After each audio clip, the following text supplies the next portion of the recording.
Good morning everyone. In this video I would like to discuss the symbols in the play Saint John by George Bernard Shaw. The play was published in the year 1923. The major symbols. Armor in Saint John is symbolic of the male ego. Women did not wear armor in the 15th century. They were not soldiers. It was against the gender code of behavior for women.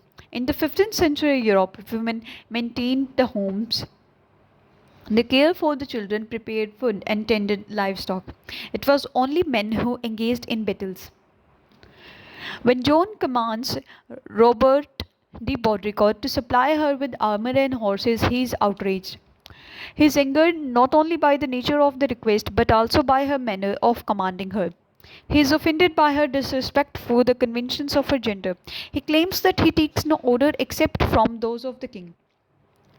Jones makes it clear to him that she does not care about beautiful armor. She can find a soldier's armor that will fit her well enough. She needs the armor not only for protection but also to mark her gender in battle. Baudricourt finally grants Jones' demand, but she mocks the way knights uses their armor. Joan perceives that the knight fighting is a game they play with each other for profit. She claims to Donos that his knights are not good for real fighting. She says the soldiers heap armor on themselves and on their poor horses to keep out the arrows, and when they fall, they can't get up. After a knight is knocked down, he waits for his squire to come and lift him up, and then arrange for ransom with the soldiers who knocked him off his horse. Joan is proud of the common folk who followed her into the battle at Orleans and helped her defeat the English. Joan describes the common folk. She asserts, "They follow me naked, half naked. With them, it is my life or thine." They could not afford to acquire armor or pay ransoms, but they fought beside her more valiantly than the knights in their prideful armor. The second symbol is Joan's heart. In Shaw's play, Joan's heart is symbolic of purity. The executor tells Warwick in the last act that after Joan's body burned her, the heart would not burn, my lord, but everything that was left is at the bottom of the river.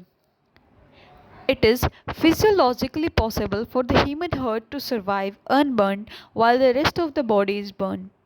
The heart is deep within the chest cavity and can remain unscratched when John's unburned heart is legendary. Whether John's unburned heart is legendary or true, in Saint John it is symbolic.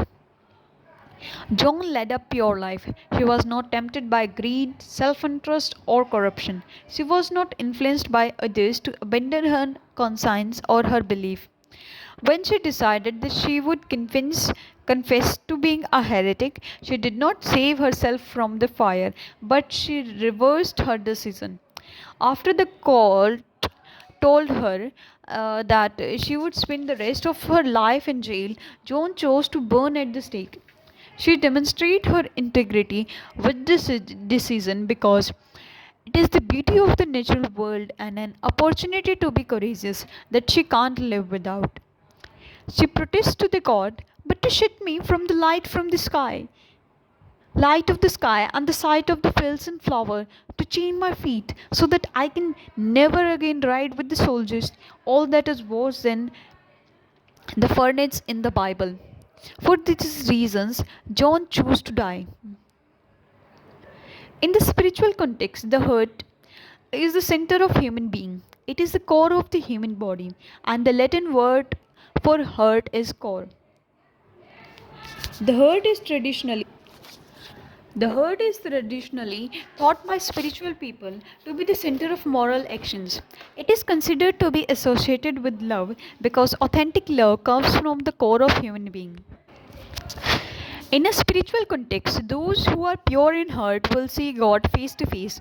It says in the Bible book of Matthew, chapter 5, verse 8, "Blessed are the pure in heart, for they will see God." This is especially pertinent to Joan because she claimed that her communication with God was direct. In the last act of the play, Brother Martin led Leadenhall reports to Warwick that what he believed when Joan died. He speaks to Warwick. Her Savior appears to her in her tenderest glory. She called to him and died. She was pure of heart and she saw God. That's all for it. Thank you.